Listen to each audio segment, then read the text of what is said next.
వేదిక మీద ఉన్నటువంటి పెద్దలందరికీ, తెలంగాణ ఉద్యమకారులు అన్న విఠలన్న గారికి, అదేవిధంగా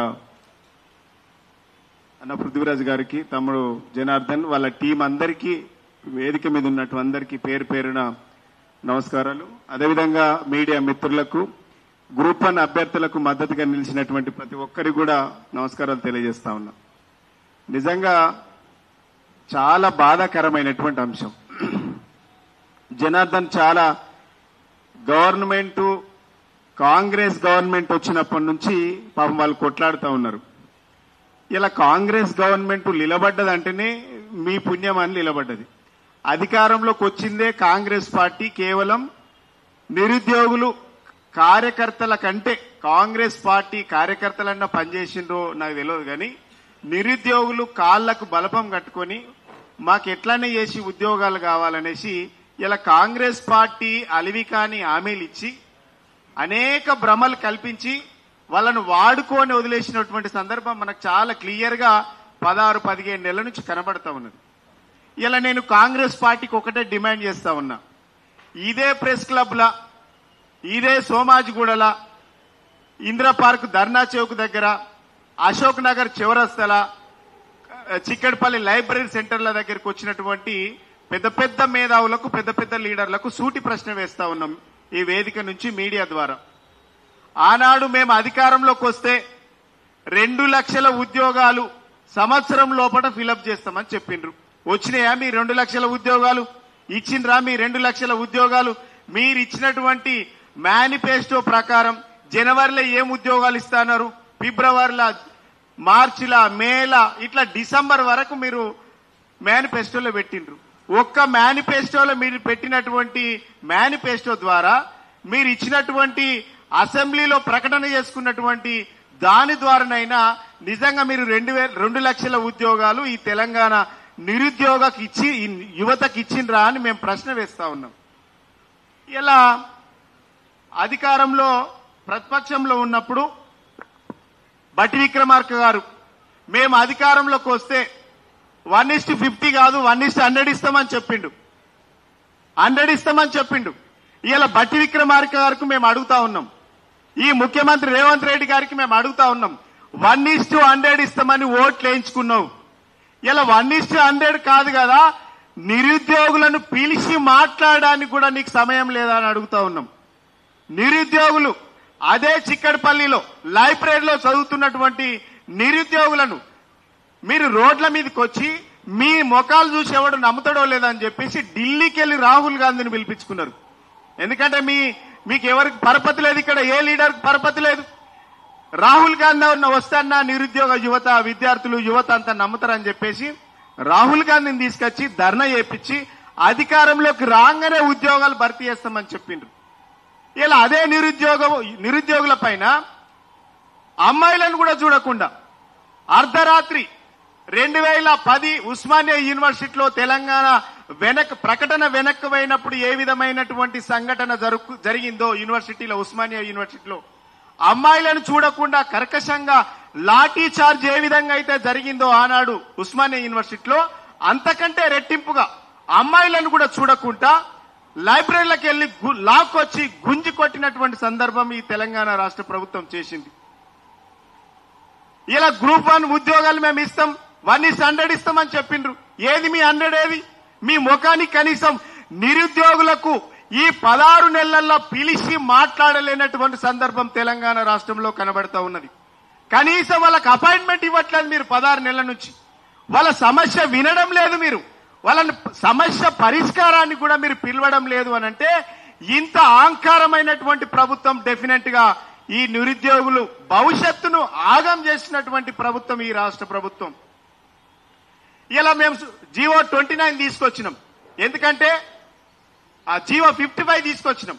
జీవో 55 తీసుకొస్తే ఎస్సీ, ఎస్టీ, బీసీ, మైనార్టీలందరికీ న్యాయం జరుగుతుంది, విద్యార్థులకు, యువతకు.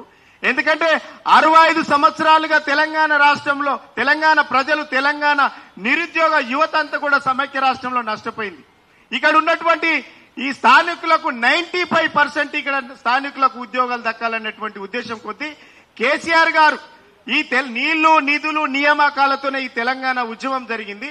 ఈ బిడ్డలకు, ఈ తెలంగాణలో పుట్టినటువంటి మట్టి బిడ్డలకు 95% రిజర్వేషన్ అమలు కావాలని చెప్పేసి మేము రాష్ట్రపతి ఉత్తర్వులు చేసుకోవడానికి దాదాపుగా 2.5-3 సంవత్సరాలు పట్టింది. ఆ సమయంతో వెయిట్ చేసి ఇక్కడ బిడ్డలకు 95% రిజర్వేషన్ జరగాలని చెప్తే ఇలా మీరు ఓపెన్ కేటగిరీలో జీవో 29 తీసుకొచ్చి ఇలా ఎస్సీ ఎస్టీ బీసీ మైనార్టీ నిరుద్యోగులకు తీవ్రమైనట్టు అన్యాయం చేస్తుంది ఈ రాష్ట్ర ప్రభుత్వం. ఇలా ఎస్సీ ఎస్టీ బీసీ మైనార్టీ నిరుద్యోగ యువత ఎవరైతున్నారో ఇలా పూర్తిగా అన్యాయం చేసింది. అంటే ప్రెసిడెన్షియల్ ఆర్డర్ కు వ్యతిరేకంగా, భారత రాజ్యాంగ స్ఫూర్తికి వ్యతిరేకంగా ఇలా రిజర్వేషన్ అమలును తుంగలో దొక్కింది ఈ రాష్ట్ర ప్రభుత్వం. ఇలా ఇంత జరుగుతుంటే, ఇన్ని అవతకవతలు జరుగుతుంటే, ఇంత పట్టబగలే అన్యాయం జరుగుతుంటే మేధావులు అన్నటోళ్ళు ఏడికి పోయినరు అని అడుగుతా ఉన్నా. ఇలా ఆనాడు బీఆర్ఎస్ పార్టీ పైన, బీఆర్ఎస్ ప్రభుత్వం పైన కుంకుమాలుగా వార్తలు రాయించి పెద్ద పెద్ద నోళ్లు చేసుకొని మాట్లాడి ఇలా అసలు టిఆర్ఎస్ పార్టీ అంటేనే ఒక విద్రోహ శక్తిలాగా సృష్టించినటువంటి ఈ సంఘ విద్రోహ శక్తులు ఏడికి పోయినరు అని అడుగుతా ఉన్నాం. ఇలా ఎక్కడ పోయినరు? ఇలా హరగోపాల్ గారు ఏడిపోయినరు, కోదండ రామరెడ్డి గారు ఎడిపోయినరు, ఆకునూరు మురళి గారు ఏడపోయిండ్రు, ఇలా తీన్మారు మల్లాన్ని ఆడకపోయిండు. ఇలా మీ నిరుద్యోగ యువత 40 లక్షల నిరుద్యోగులను అడ్డం పెట్టుకుని ఇలా 4 ఉద్యోగాలు సంపాదించుకున్నారు మీరు.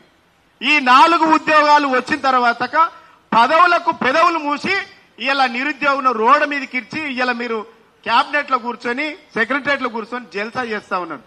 ఇలా కాంగ్రెస్ పార్టీలో ఉన్నటువంటి మేధావులకు, తెలంగాణలో ఉన్నటువంటి మేధావులకు మేము ఒకటే అప్పీల్ చేస్తా ఉన్నాం. తెలంగాణ విధ్వంసం జరుగుతూ ఉన్నది.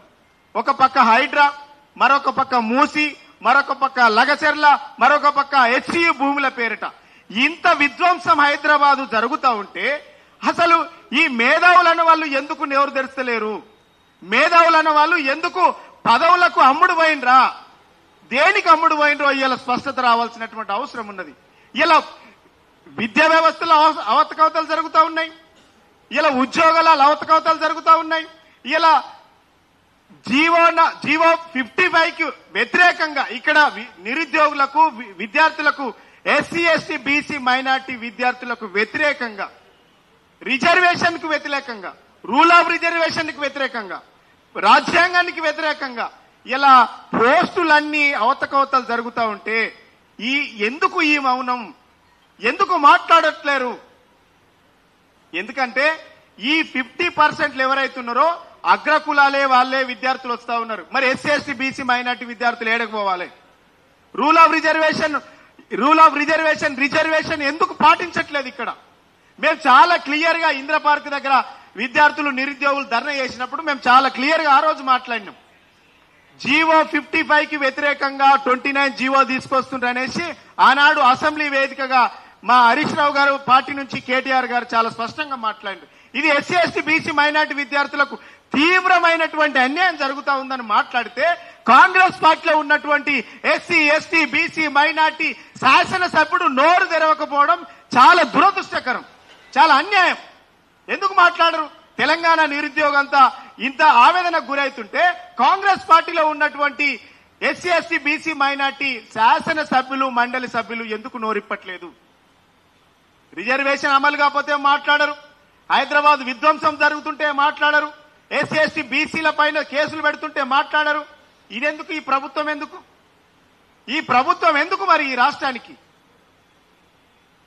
ఈ రాష్ట్రం విధ్వంసం చేస్తా ఉంటే ఒక పక్కన నన్ను అడిగితే మహేందర్ రెడ్డి గారికి 1 ఇయర్ గడువు ఉందని తెలిసి రాష్ట్ర ప్రభుత్వానికి 1 ఇయర్ ఉందని తెలిసి కూడా ఆయనను మీరు తీసుకుపోయి ఆ పోస్ట్ లో కూర్చోబెట్టుకున్నారంటే ఆయనకు లేదా ఈ పాపంలో భాగం?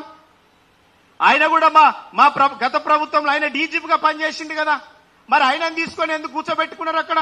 ఆనాడు బీఆర్ఎస్ పార్టీ హయాంలో చాలా అవతకవతలు జరిగినాయనేసి మాట్లాడుతున్నటువంటి కాంగ్రెస్ పార్టీ ఇలా ఈ రాష్ట్రంలో 16 నెలల నుంచి నిరుద్యోగులు పాపం తిండి తిప్పలు లేక కోర్టు ఫీజులు కట్టుకోవాలనేటువంటి దుస్థితిలో పైసా జమ చేసి పాపం ఇంటికాడికి వెళ్ళి డబ్బులు లేక వీళ్ళను దోస్తులను వాళ్ళని ఫ్రెండ్స్ అడుక్కొని ఇలా సుప్రీంకోర్టు దాకా వెళ్లి, ఢిల్లీ దాకా వెళ్లి వాళ్ళు పాపం డబ్బులు కట్టుకొని ఇవన్నీ అవకతవకలు జరుగుతున్నాయని తెలిసి కూడా ఈ రాష్ట్ర ప్రభుత్వం నిమ్మకు నీరెత్తినట్టుండి ఇలా నిర్ద్వందంగా విద్యార్థులను ఈ విచక్షణ రహితంగా ఇలా విద్యార్థుల పైన చూపుతున్నటువంటి ఈ ద్వంద్వ వైఖరి ఏదైతుందో మేము తీవ్రంగా ఖండిస్తా ఉన్నాం.